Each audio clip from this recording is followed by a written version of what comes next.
राधे राधे। जय श्री कृष्णा। नमस्कार दोस्तों, आज के इस वीडियो में हम जानेंगे कि कैसे हम श्री कृष्ण जी से सफलता की प्रेरणा ले सकते हैं। श्री कृष्ण के जीवन की अद्भुत कहानियाँ और उपदेश हमें क्या सिखाते हैं कि असंभव कुछ भी नहीं है, बस हमें सही मार्गदर्शन और प्रेरणा की ज़रूरत होती है। तो चलिए बिना किसी देरी किए सुनते हैं एक प्रेरणादायक कहानी। तो बात उन दिनों की है जब श्री कृष्ण अपने मित्रों के साथ गुरुकुल में रहते थे।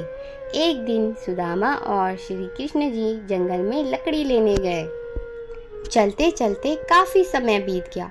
अंधेरे में आगे बढ़ना संभव नहीं हो पा रहा था, इसलिए कृष्ण बोले, सुदामा ऐसा करते हैं, सुबह होने तक यहीं विश्राम करते हैं। कल सुबह होते ही हम यहाँ से चले जाएंगे। बात सुनकर सुदामा जी बोले, इस घने जंगल में हमें खतरा हो सकता है कृष्ण, यहाँ रुकना उचित नहीं है, हमें जागकर ही पूरी रात बितानी होगी। कृष्ण जी बोले, अच्छा ऐसा करते हैं, पहले मैं सो जाता हूँ, तब तक तुम पहरा देते रहो और जैसे ही तुम्हें नींद आए तुम मुझे जगा देना, तब मैं पहरा दूंगा और तुम सो जाना। बात सुनकर सुदामा जी तैयार हो गए। कुछ ही पलों में श्री कृष्ण जी को गहरी नींद आ गई और तभी सुदामा जी को एक भयानक आकृति उनकी ओर आती दिखाई दी। वह बड़ा भयानक राक्षस था। राक्षस उन्हें देखते ही जोर से दहाड़ा और वह डर गए। इस घटना का एक विचित्र असर हुआ। भय के कारण सुदामा का आकार छोटा हो गया और राक्षस का आकार बड़ा होता गया।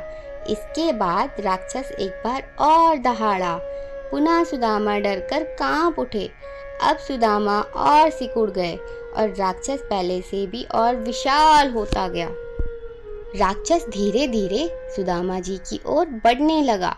सुदामा पहले से बहुत भयभीत थे और विशालकाय राक्षस को अपनी ओर आता देख वह जोर से चीख पड़े, कृष्णा कृष्णा, और चीखते हुए वहीं मूर्छित हो गए। सुदामा की आवाज़ सुन कृष्णा जी जाग उठे। सुदामा को देखकर उन्होंने सोचा, सुदामा पहरा देते देते थक गए और सो गए और सोने से पहले उन्होंने आवाज़ लगा दी है। श्री कृष्ण जी पहरा देने लगे। कुछ देर बाद वही राक्षस उनके समक्ष आया और दहाड़ने लगा। कृष्ण जी बिना घबराए बोले, बताओ तुम्हें क्या चाहिए, तुम क्यों दहाड़ रहे हो? इस बार कृष्ण जी के साहस के कारण राक्षस का आकार कुछ छोटा हो गया। वह क्रोधित होकर एक बार फिर से दहाड़ा। कृष्ण जी बिल्कुल भी नहीं घबराए और बोले, बताओ तुम्हें क्या चाहिए, तुम क्यों दहाड़ रहे हो? एक आखिरी बार राक्षस ने फिर से प्रयास किया और जोर से दहाड़ा। कृष्ण जी मुस्कुराने लगे और बोले, बताओ बताओ तुम्हें क्या चाहिए? फिर क्या था, राक्षस सिकुड़कर बिल्कुल छोटा हो गया। कृष्ण जी ने उसे उठाया और अपनी धोती में बांध लिया और कमर की खोंस में रख लिया।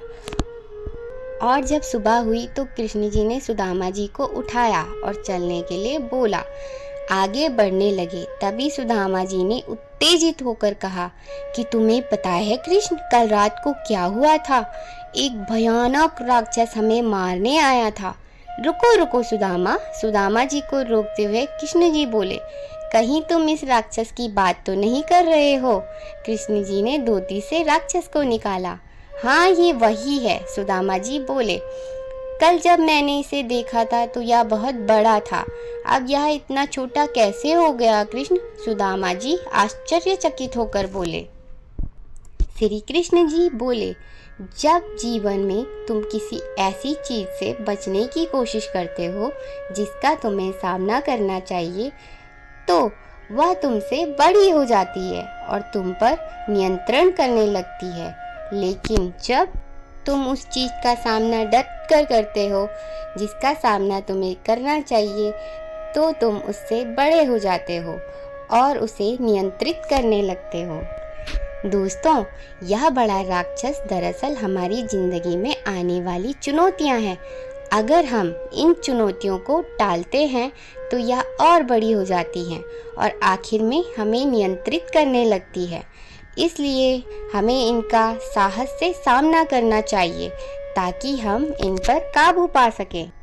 इस प्रकार चुनौतियों का डटकर सामना करने पर वह छोटी हो जाएंगी और हम सफल हो सकते हैं।